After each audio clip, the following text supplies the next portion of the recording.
Cameraman थोड़ा जल्दी चलिए। और ये 3 कमरे हैं जो ताले बंद है, एक कमरा साइड में है। जरा आप इसको दिखाइए, इस कमरे को, इसकी हालत दिखाइए कि ये कमरा क्या, इसमें कौन अपने बच्चों को भेजेगा इस कमरे में बैठने के लिए। देवरिया में एक स्कूल का मलबा इन दिनों पढ़ाई से ज्यादा राजनीति पढ़ा रहा है। मामला है गौरी बाजार विकास खंड के प्राथमिक विद्यालय डमर भिसवा का, जहां 16 अगस्त को छुट्टी के दिन रजत सिंह बिना अनुमति स्कूल परिसर में पहुंचे और वहां पड़े मलबे का वीडियो बनाकर सोशल मीडिया पर वायरल कर दिया। अब सवाल ये नहीं कि स्कूल में मलबा क्यों पड़ा था, सवाल ये है कि मलबे का वीडियो बनाना इतना बड़ा गुनाह कैसे हो गया कि सीधा मुकदमा दर्ज हो गया। क्या है पूरा मामला, आपको विस्तार से बताते हैं। मैं हूं मधुर और आप देख रहे हैं यूपी तक। पहले आप ये वीडियो देखिए। आओ बच्चों, तुम्हें दिखाएं झांकी हिंदुस्तान की। उसके पहले मैं एक प्राथमिक विद्यालय के इस बाथरूम की झांकी दिखाना चाहता हूं आप लोगों को। ये बालकों का है, ये बालिकाओं का है। आप दरवाजा टूटा हुआ है, ये यूरिनल उसके सामने है। कैसे कोई बालिका इस शौचालय का उपयोग करती होगी। ये सामने आपको बिजली का तार दिख रहा होगा, ये इस बिजली की तार मेरे सीने तक आती है। और यह विद्यालय है प्राथमिक विद्यालय डमर भिसवा, ग्राम पंचायत का, गौरी बाजार ब्लॉक, जिला देवरिया। अभी आज संडे की वजह से स्कूल बंद है। कैमरामैन थोड़ा जल्दी चलिए। और ये 3 कमरे हैं जो ताले बंद है, एक कमरा साइड में है। जरा आप इसको दिखाइए, इस कमरे को, इसकी हालत दिखाइए कि ये कमरा क्या, इसमें कौन अपने बच्चों को भेजेगा इस कमरे में बैठने के लिए। इस वीडियो के आने के बाद खंड शिक्षा अधिकारी विनयशील मिश्रा के मुताबिक रजत सिंह के खिलाफ 329(4) और 353(2) के तहत केस दर्ज किया गया है। विभाग का आरोप है कि वीडियो के जरिए सरकार और विभाग की छवि खराब करने की कोशिश की गई। यानी कहानी कुछ ऐसी है, स्कूल में मलबा पड़ा था, रजत ने कैमरा निकाला, मलबा दिखाया और मलबे से ज्यादा चर्चा FIR की हो रही है। यहाँ कूड़ा जलाया जा रहा है, ठीक। और क्या सरकार जो इतनी बातें करती है, आपको एक और चीज दिखाता हूं कि जितनी तत्परता जिला प्रशासन ने जिलाधिकारी का, नए जिलाधिकारी का नाम लिखने और BSA का नाम लिखने में दिखाया, उतनी तत्परता इस विद्यालय को ठीक करने में दिखाया होता। दोनों तरफ मलबे पड़े हुए हैं, बच्चों का प्लेग्राउंड होता ही है, अगर ये साफ होता। शौचालय का हालत आपको दिखाया ही है, पतली सी स्लैब डाली हुई है छत के नाम पे। इस लेवल का करप्शन है यूपी के अंदर, क्योंकि इनको ये विद्यालयों का इंफ्रास्ट्रक्चर खत्म करना है। कोई मतलब नहीं है सरकार को कि आपके बच्चे पढ़ाई करें या ना करें। ये बाथरूम की सुविधा है, ये क्लासरूम की सुविधा है।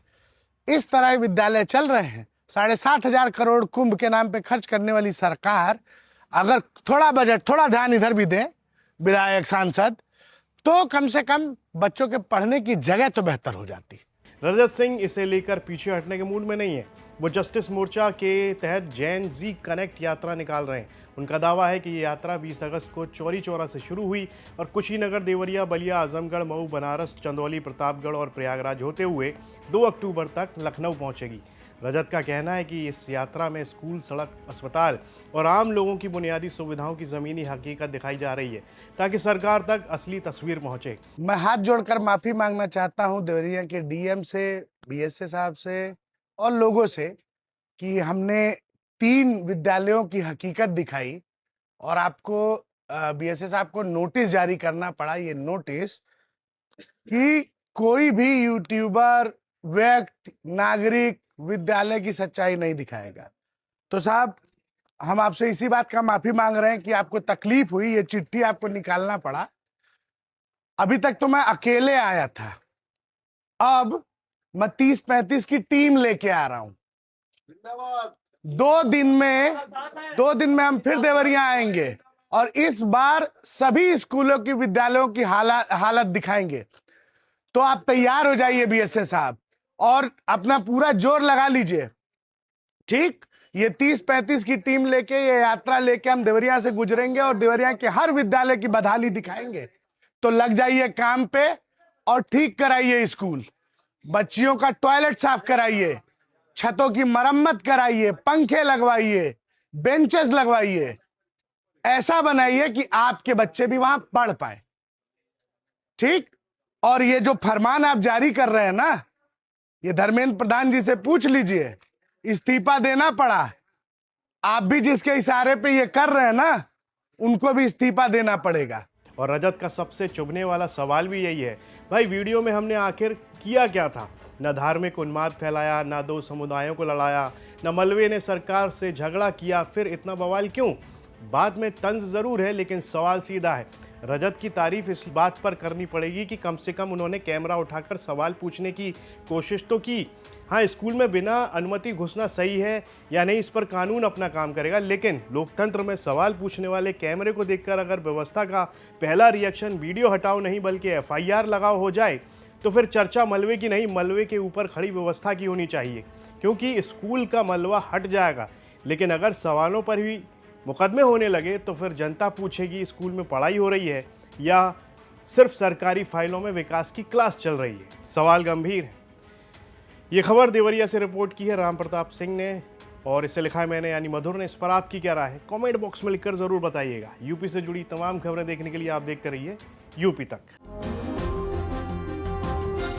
पवन जी, एक बात होती है, क्या आपको कभी ऑफर नहीं आया बीजेपी की तरफ से? बहुत बार आया? आया कैसा आया? आया क्या ऑफर आया? आया हमने बताया था राष्ट्रीय अध्यक्ष जी को। आया किस तरह का ऑफर आया? मतलब सब आया, विधायक मंत्री सब आया। जानते हैं, ये भी घटना बता दें आपको, हम मेरे पिताजी, जैसे मैंने राजनीति शुरुआत की तो मेरे पिताजी कभी नहीं चाहते थे, लेकिन जब मैंने राजनीति में मैं प्रवेश कर गया, लखनऊ स्थित उपाध्यक्ष हो गया, तो ये भी बहुत महत्वपूर्ण घटना है। नेताजी का फैजाबाद आगमन था, तो मैंने कहा कि आपको मेरे घर चलना। कहे हाँ चलेंगे तुम्हारे घर। मैं जेल से छूट के आया था, वही मेरे ऊपर गैंगस्टर और सारे मुकदमे दर्ज हुए थे बहन जी की सरकार में, उसके बाद मैं छूट के आया था। तो मैंने कहा आपको मेरे घर चलना। कहे चलेंगे। नेताजी मेरे घर आए, अंगूरीबाग कॉलोनी में। मेरी माता जी ने खाना बनाया था। नेताजी ने जो मेरी माता जी ने बनाया था, पूड़ी सब्जी दही कचौड़ी दही बड़ा जो था सब खाया। नेताजी ने बैठ के पूरा आराम से सब खाया और खाने के बाद कहा कि और कुछ बना है? तो हमने मम्मी बुलाया अपनी माता जी को, तो उन्होंने पूछा क्या नाम है आपका? कहीं मेरा नाम गीता। कहीं बताइए कुछ और बना है?